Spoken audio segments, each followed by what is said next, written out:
Welcome to Midnight and Murder Crime Stories. Perfect for late hours, heavy eyelids, and the space between wake and sleep. Dim the lights, let the quiet take hold, and let the stories carry you. Let's go. Case 1. The Man from Apartment 2E. Harper Lynn moved into apartment 3F on the first chilly Tuesday of October. The building was old but affordable, nestled between two boarded-up storefronts. The landlord handed her the keys with a distracted nod, warning her only of the creaky plumbing. On her first night, she found a note slipped under her door. The paper was soft, yellowed at the edges. It read, "Watch for the man from 2E. Do not let him speak first." She hadn't met any neighbors yet. The next morning, she asked the landlord about 2Es. He paused. "That unit's been empty for years," he said. "Flood damage. We keep it locked." But that night, Harper heard footsteps pacing in the apartment directly below her. They matched her own. And just as she reached to switch off the bedside lamp, she heard a whisper. "Listening?" She jolted upright, but the room was empty. Outside her window, a single pigeon sat on the ledge, unmoving, staring. When she checked the hallway, the light bulb above 2E flickered, then went dark. 2 days later, Harper found a black and white photo wedged into her mailbox. It showed the hallway outside her unit. At the end stood a tall man in a hat, blurred, facing the camera. On the back, 1973. She asked the mail carrier about it. He swore he didn't deliver any photos, just a magazine. That evening, she noticed a shadow under her door. Not moving, just there. When she opened it, no one stood in the hallway, but the scent of wet concrete lingered. Later, as she turned off the hall light, the bulb flickered. Briefly, she saw the same man, reflected in the apartment window. She closed the curtains, locked her bedroom door, but when she turned around, the same photo lay on her pillow. The plumbing began to hiss at odd hours. Not a drip, a steady rhythmic tapping, like Morse code. The tempo matched her heartbeat at times. Harper recorded it one night. She played it back the next morning and noticed something strange. Under the taps and clicks, a voice, software saying her name. Harper. She replayed it for a friend, but on their phone, the voice said something else entirely. "Let him in." Then, "He's in." The friend deleted the file. The phone froze. When restarted, the lock screen showed Harper's hallway. That night, her sink faucet turned itself on at 3:12 a.m. Late Friday night, Harper heard a knock at her door. Not urgent, measured. 3 knocks, then silence. Through the peephole, she saw a man in a gray coat and hat, facing slightly away. Still, she didn't move. He didn't either, until he spoke. "I live below you?" Harper stepped back. The voice wasn't muffled through the door. It was behind her, in the apartment, in her own voice. She turned.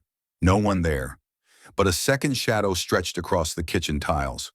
Her phone began to ring. Caller ID. Me.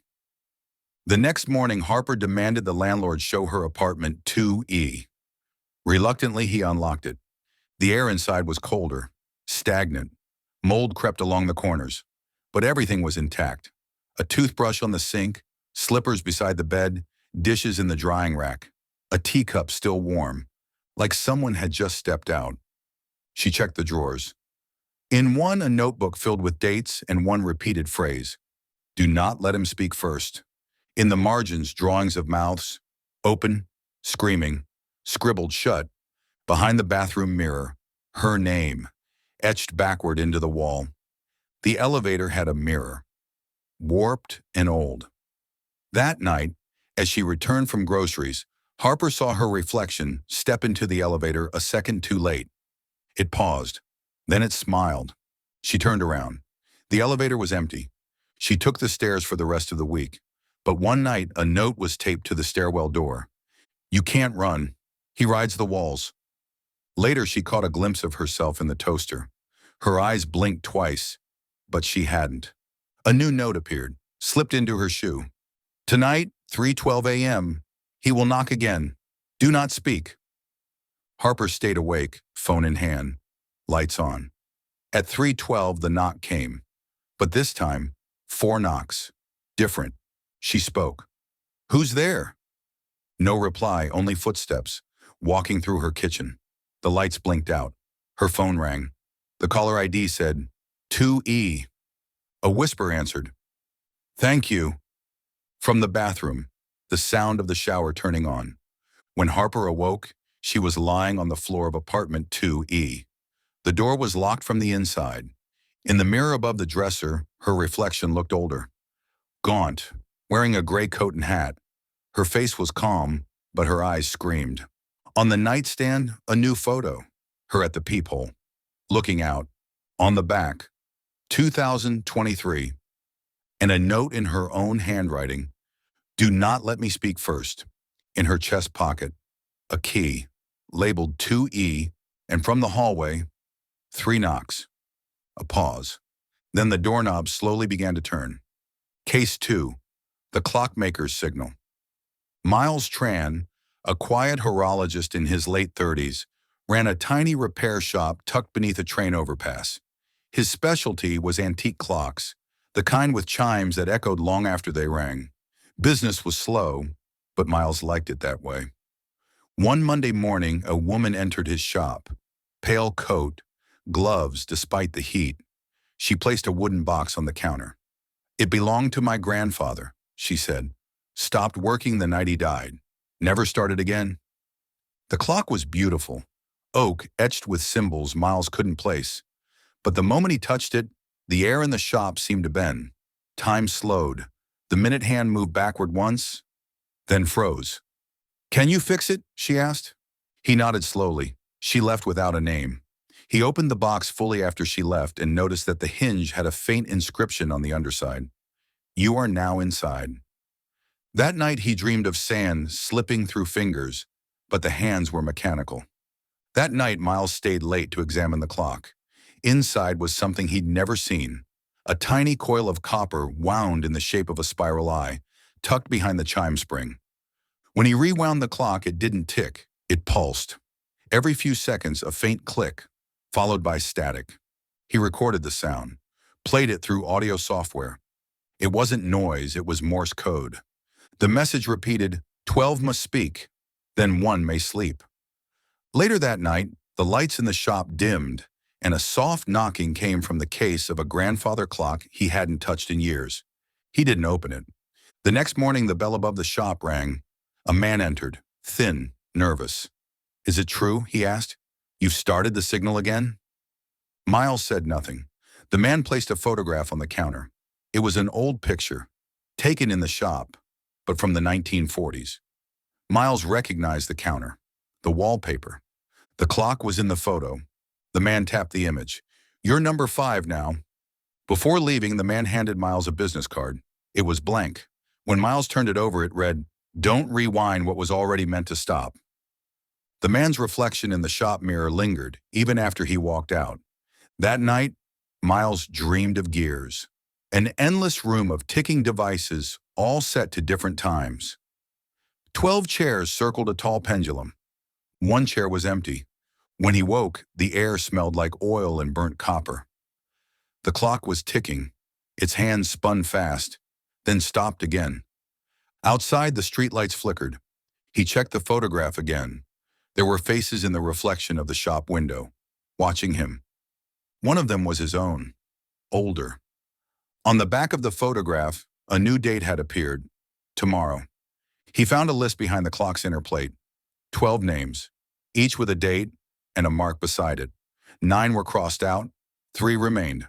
One was his. The second was written in ink that smeared when touched. It read simply, "You." That day, 2 people walked past the shop but didn't cast shadows. They paused, looked directly at him, then vanished. A customer came in for a battery change. When Miles looked down at his hands, they were ticking. Determined to understand, Miles rewired the clock. It hummed. He fed the static into his old shortwave radio setup. A voice emerged. "The 12th must wake the 11th.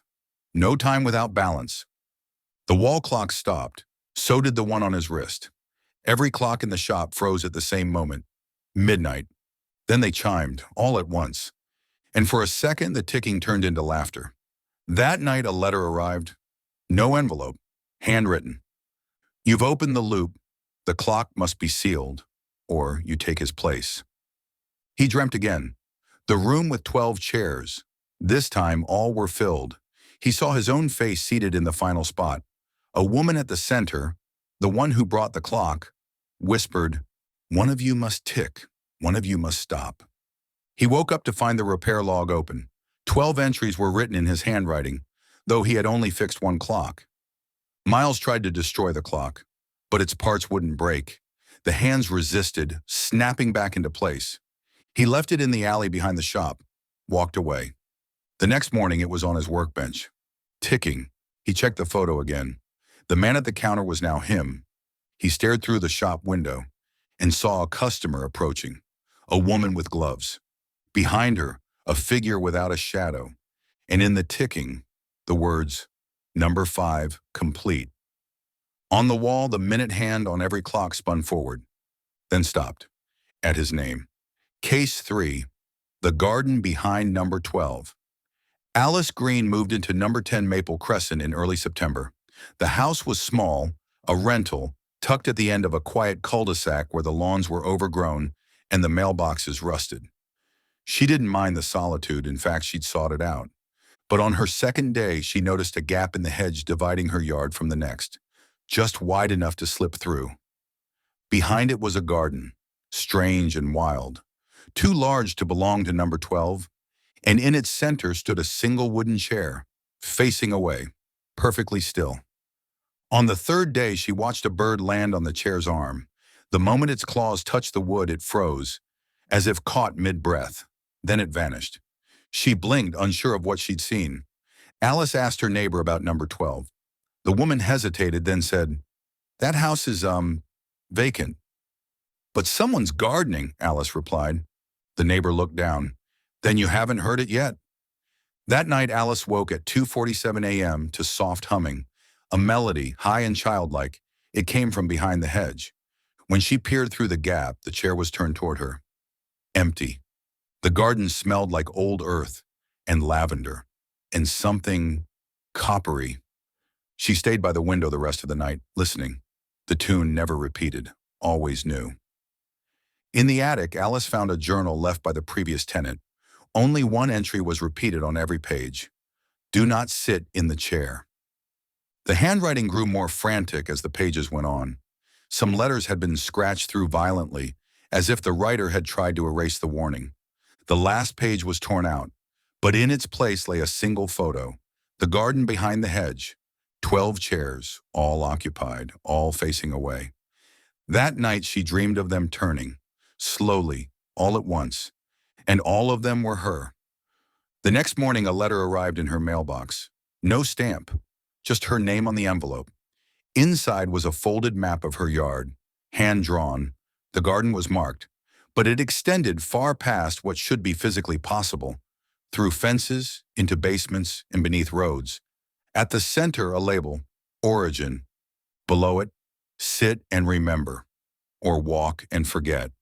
On the back was a date circled in red ink. Tonight. Alice bought a small spade and flashlight. That night she slipped through the hedge. The soil around the chair was soft, too soft. She dug for hours, pulling up pieces of old letters, a glass monocle, a hand mirror cracked into thirds, and finally, a bone. Small, human, not fresh. She buried it again and whispered, "I'm sorry." A voice replied, "We heard." The flowers nearby bowed toward her. When she looked back, her house was gone. The next night, the garden bloomed. Giant lilies opened that hadn't been there before.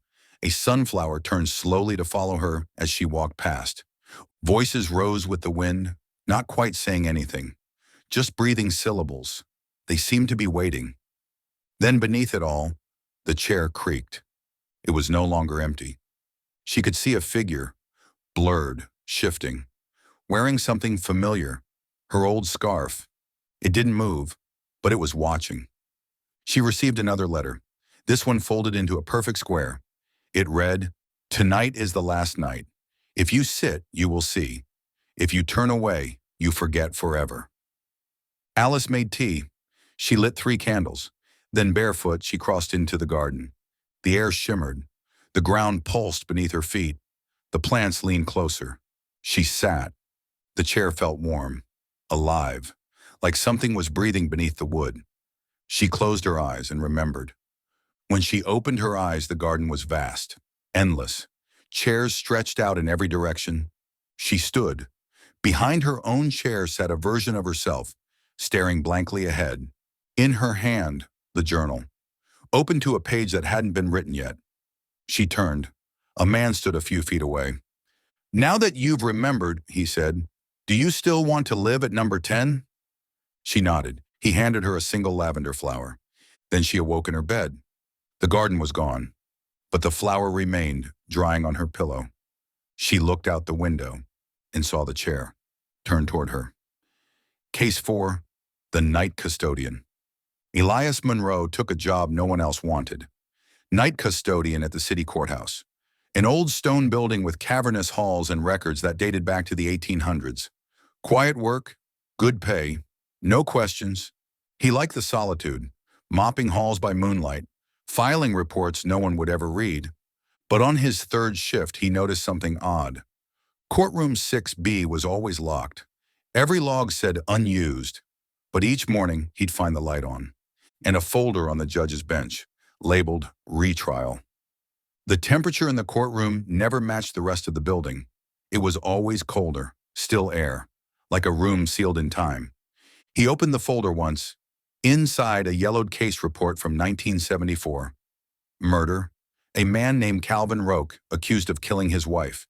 Trial ended in a hung jury. But the notes were fresh, new handwriting in blue ink. Witness unreliable. Re-interview scheduled. No one else worked at night. He placed the folder back. The next morning it was gone. That evening, he found a courtroom sketch of himself inside the file room. Drawn in pencil. Dated tomorrow. He decided to check the jury deliberation room. Dust everywhere, untouched in decades, except for 12 chairs, arranged neatly, facing the door. One chair had a coat on it, still warm. The clock on the wall ticked once, then stopped. Elias turned to leave. Behind him, the chairs were facing away. A small recorder sat on the table, red light blinking. He pressed play. His own voice. "We find the defendant," then static. He began recording his shifts. On night 4, the playback caught a voice. "Proceedings reconvened. All rise." There was no one in the room but him. He played it again. This time, footsteps, gavel strikes, and a soft whisper. "Guilty." He stared at the empty judge's bench. The next night, the voice added a new phrase. "You knew. You swore." The records office had a basement vault, long disused. One night he found it ajar. Inside, rows of file boxes, all labeled in the same blue ink. Retrial, retrial, retrial. At the back, a filing drawer was open. Inside, his name, a verdict sheet, blank. Taped to the inside wall, a photo of him as a teenager. The edges burned, his hand circled in red. He caught it on video.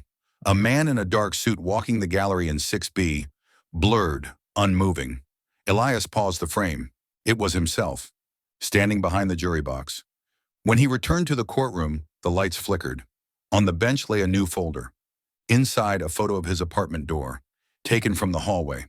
A notepaper clipped to it. "They are waiting for your testimony." That night, a sealed envelope sat on his kitchen table. No postage, just his name. Inside, a jury summons. "Room 6B, date tonight." He tried not to go. But at 11:59 p.m., his front door unlocked by itself. He walked the courthouse halls alone. 6B was open. Candles flickered. 12 figures sat silently, waiting. The air felt thick, like water. The floor under his feet pulsed with every step. He sat at the witness stand, unable to speak. A voice, familiar, called from the judge's seat. "Do you believe your memory is true?"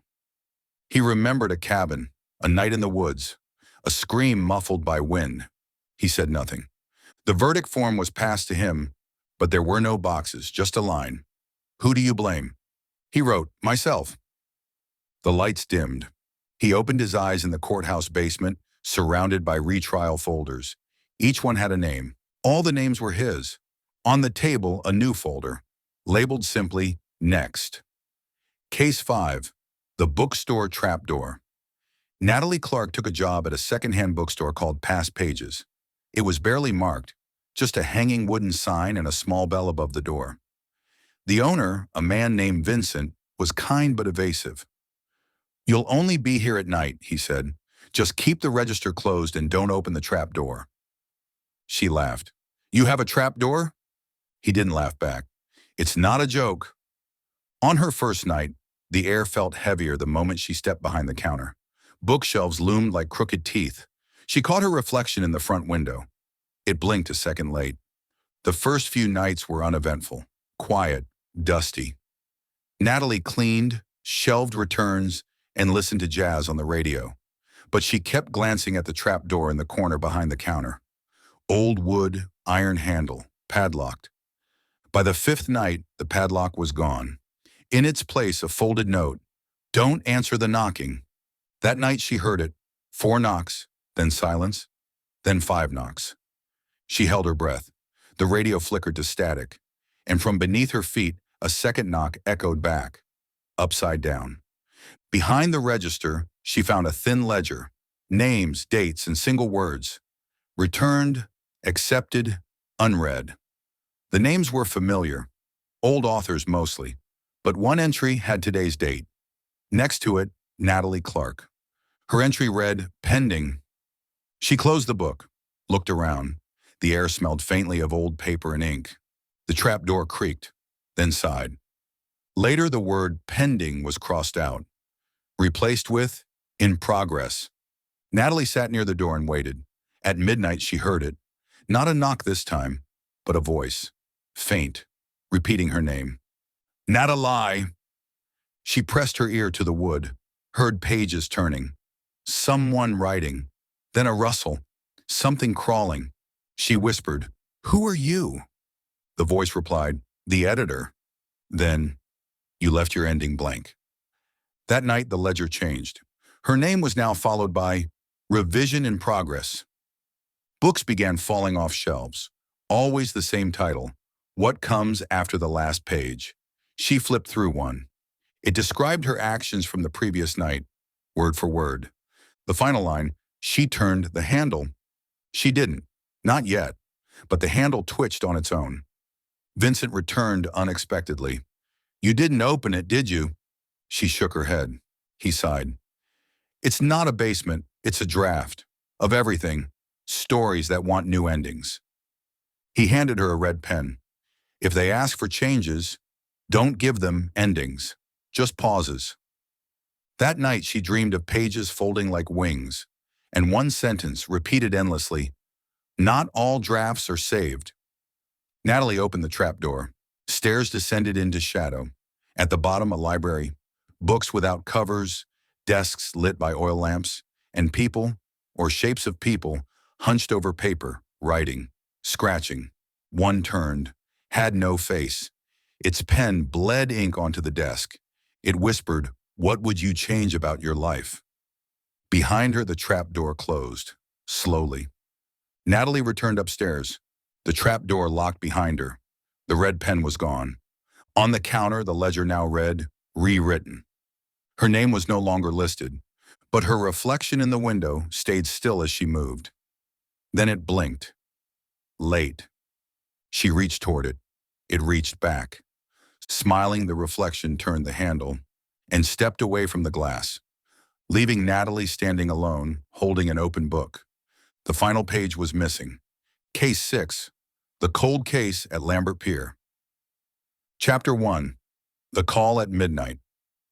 Detective Ruth Lindley had just returned from a funeral when her office phone rang.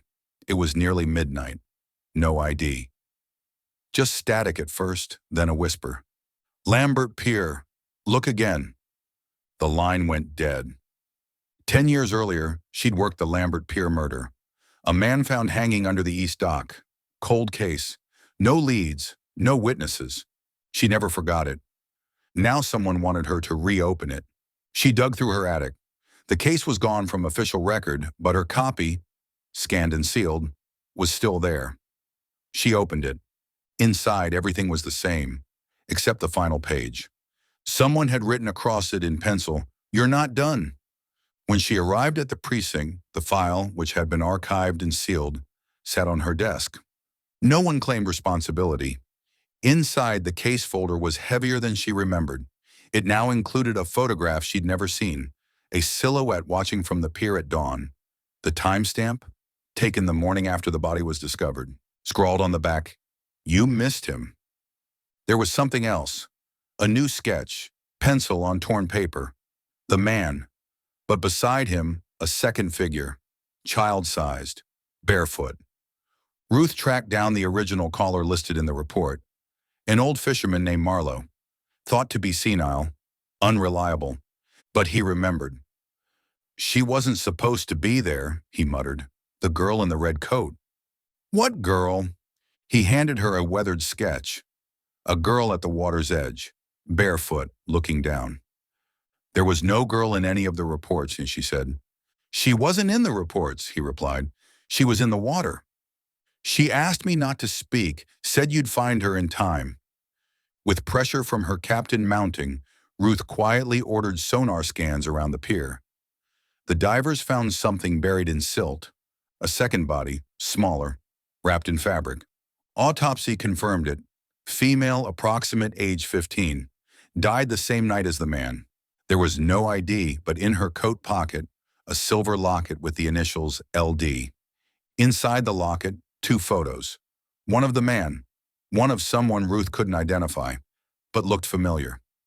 She remembered a dream, a field, someone humming. Following a lead from an old address, Ruth found the man's storage unit. Inside, boxes of journals, dozens of them. One was labeled "My Mistake." Inside were entries dated weeks before his death. "I think I found her again," one read. Same eyes, same humming, same coat. The next entry, "She followed me to the pier." Final page, blank. Tucked behind it was a torn photo of Ruth as a child. On the back, "I'm sorry." Ruth returned to Lambert Pier. Fog hung low over the water. She walked the dock, listening. The wood creaked under her steps. Something glittered at the edge. A mirror shard. She picked it up. In the reflection, she saw the girl. Red coat, bare feet, smiling. When she turned, nothing there. But the air now carried music. That same humming. Her hands shook. She dropped the mirror. The water below rippled. That night, her phone rang again. Same static. Same voice. "You didn't find the first one, just the last." Before she could speak, the call ended. She played the recording backward. A single word emerged. "Confess."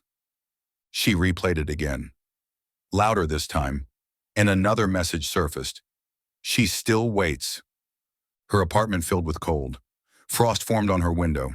Ruth looked closer at the autopsy report. The girl's fingerprints had degraded, but one partial print matched someone from the system.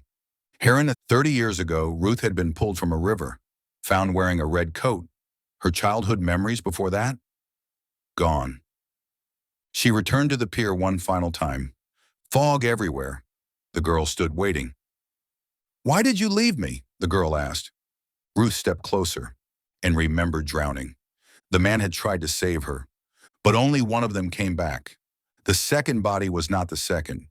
It was the first, and she had always been the last. The fog swallowed them both. The file at the station vanished. No one remembered the case, only Ruth's voice, whispering in dreams. "I was never the detective. I was the witness." Case 7, the guest in room 209. Detective Milo Danner was finishing a report at 3:12 a.m. when the front desk intercom at the old Winstead Motel clicked on. No one was scheduled to arrive. No one should have buzzed. Static. Then a voice. "Room 209. The clerk, a nervous temp, stared at Milo. "Sir, that room hasn't been used in 6 years." Milo stood. The air shifted around him like it was listening. Room 209 didn't exist. Officially, the motel went from 208 to 210. But down a hallway no one used, past a flickering exit sign, There it was. Faint brass numbers nailed to rotting wood. 209. The door was ajar. Inside, stillness. Furniture covered in sheets, thick dust, a light bulb swaying, and on the bed, a photograph. It was of Milo taken yesterday, smiling.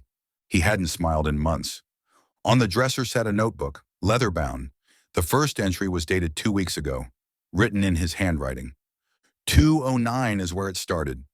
Another line, he knows I've seen him. And beneath that, every time I enter, I remember less, but he remembers more. The bathroom mirror was cracked. In it, Milo's reflection looked back with a smirk he didn't feel. Then it blinked, out of sync. Behind him, just for a second, stood a man in a black coat.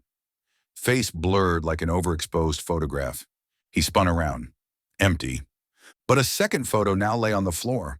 A still frame from security footage showing Milo entering room 209 at 2:53 a.m. the previous night. The police archives held one report linked to room 209. A teenage girl had gone missing after checking in with her parents 13 years ago. She had wandered off, never found. On a hunch, Milo brought the photograph of himself to a forensic analyst. She paled. This isn't a photo. It's a still from a home video. 16 millimeters, dated 1991. Milo had been born in 1990. Inside the motel's long-abandoned ledger room, he found a guest book. Room 209 had hundreds of entries, all in the same ink, same handwriting, different names. Then he saw his own, repeated every seventh line. In the margins, one entry read, "Each visit opens the reel again." Under the bed in room 209, Milo found a shoebox full of labeled cassettes. Names, dates, descriptions. Guest number 43, struggled. Guest number 58, compliant. Guest number 67, buried. The last tape. Number 70, Danner, M. He played it. Static. Then screaming. Then his own voice. I don't know who I am anymore. At dawn, he stood outside room 209, gripping the last tape. The hallway seemed longer than before. He played the recording one final time, but it had changed. A woman's voice. You promised to remember me. Then a child's. Daddy. He dropped the tape. Inside the room now sat a crib, a pink ribbon on the bars. He didn't remember having a daughter, but the reflection in the mirror did. It nodded and closed the door behind him. Case 8, The Bones in the Chimney. When Paul and Lena agreed to a house swap for the summer, they expected peace, quiet evenings, a break from the city. The house was a red brick Victorian on the edge of a sleepy coastal town. All original fixtures, the host had said. Fireplace, molding, charm. But on the first night, the fireplace stank. A sour, metallic smell, like rusted pennies soaked in vinegar. And behind the grate, Lena heard something knock. It wasn't rhythmic, just one soft bump. Then silence. Not quite sound, more like pressure. Later, while unpacking, they found a sealed envelope behind the mantel. Inside, a note. It read, "The house remembers."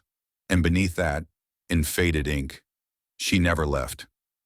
Paul said it was just local lore, but Lena couldn't shake the feeling that something in the walls was listening. They didn't use the chimney, but soot fell anyway, small scattered flakes, like something crawling at the top. Lena removed the grate, reached up with her phone flashlight. It reflected off something white, bone, thin, like fingers. Paul said it was animal remains, probably a bird, but the bones were too straight, too human, and one had a ring still on it, the initials K.A. engraved on the inside. That night, Paul cleaned the ashes, but by morning the floor was dusted with fresh soot again, as if the fire had lit itself, as if something was pushing down. Later, Lena found the ring on her nightstand. She hadn't put it there. When Lena asked around, the neighbors grew cold. "You're staying in the Brindle house?" one asked. "They found a girl in the flue, years ago. House sat empty for a while." Paul laughed it off. Urban legend. But that night, Lena found a newspaper stuffed behind the kitchen drawers. Headline, "Missing girl found sealed in chimney Police suspect foul play. A second article was folded beneath it. Different year, same house. Man vanishes without a trace after renting historic home. A third one, brittle with age, simply read, child's voice heard beneath hearth, no remains found. The attic door was bolted shut. Lena found the key behind the radiator. Dust choked the air. And in the far corner, a child's room. Dolls, drawings, a broken rocking horse. And on the wall, a message scrawled in charcoal. I waited for you, but you never came. Beneath it, scratched into the wood floor, she lied to him too. Lena felt dizzy. A memory tugged at her. A stuffed bear falling downstairs, screaming. But she had no siblings, not that she remembered. Tucked inside a toy box, a ribbon with the initials LC. One drawing stood out, a man in a black coat, face scribbled out, standing near the fireplace. A speech bubble in red crayon. Climb inside, I'll make you quiet. Beneath it, the word daddy scratched over and over. Another drawing showed a child halfway in the flue, arms reaching out. A final page showed a fireplace, closed from the outside. Red wax melted into the corners. Lena woke from a nap with soot on her fingertips. She hadn't touched the hearth. She was sure of it. Every night Lena heard coughing behind the bricks. Soft at first, then gagging, then quiet. Paul never heard it. One night Lena lit a fire to drive the sound away. The room filled with smoke, but the chimney never vented. Because something was blocking it, something breathing. She turned the flames out, but behind the soot, she saw handprints on the inside wall. Small, blackened, fingernails missing. Later that night, she awoke to coughing again, but it was coming from the inside of their bedroom wall. Lena woke up alone. Paul's shoes were by the bed, his phone on the counter, but he was gone. She checked the fireplace. Soot smeared across the floor like drag marks. The grate was off its hinges. On the mirror, written in ash, one inside, one to go.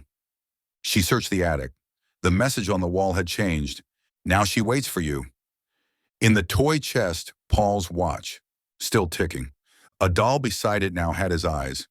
Police found Lena days later, sitting calmly in the child's room, singing to a doll. She said nothing at first, then whispered, "It was my house. I remember now." The bones matched a missing persons case from 1996. The child was Lena's sister. She had vanished when Lena was 6. The final autopsy confirmed it. Lena's prints were on the bricks, sealed from the outside. She hadn't just come back to the house, she had brought the memory with her. Paul was never found. Weeks later, a neighbor swore she heard footsteps inside the chimney, and coughing and laughter. That winter, the fireplace lit itself, only once. The flames burned blue, and when the fire died, the ashes spelled out a single word: stay. Case 9, the man beneath the station. Each morning, commuters at Aldwych Station saw the same figure, a man in a long gray coat, standing motionless on the far end of the platform. He never boarded a train, never moved, just watched. Transit staff called him the Watcher, but one day he vanished. In his place, a handwritten note taped to the wall. "I'm under the tracks, come find me." Detective Issa Calder was assigned the file after the CCTV review. The cameras had caught nothing. One moment he was there, the next gone. But the note? It was written in her father's handwriting. He disappeared 23 years ago. She hadn't thought of him in months, maybe longer. Not until that morning, not until the paper felt warm in her hand, as though just placed. It was his handwriting, his slant, his smudges, his peculiar lowercase a. Something tugged at her memory then. A flash of red, a train that never stopped, and a child crying underground. Records showed Aldwych Station had a second tunnel, sealed in 1974 after a collapse. No maintenance logs, no patrols. Locals said it was haunted. Staff said it was best left buried. But Issa found a hatch behind a service panel. It led downward. Steep stairs into pitch black. She descended. The air thinned. Her breath echoed. Below, a narrow corridor lined with rusted signs and broken lights. She found a shoe, a watch, a child's toy. Everything was damp, except a photograph taped to the wall. Her as a child, with her father. Only she didn't remember that day. She turned the photo over. Platform 3B, it said, but Aldwych had no Platform 3B. A voice called out, low, male, familiar. Keep going, Issa. She turned, no one. Further down, she found a door marked Control in chipped white paint. Inside, rows of monitors. All active, all pointed at Aldwich's platform. Live feed and a journal. First entry dated 1999.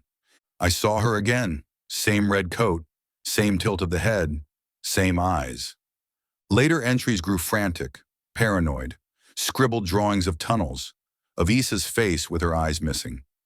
One page had a map drawn in blood. That night, Issa stayed late. At 2:11 a.m., one screen flickered.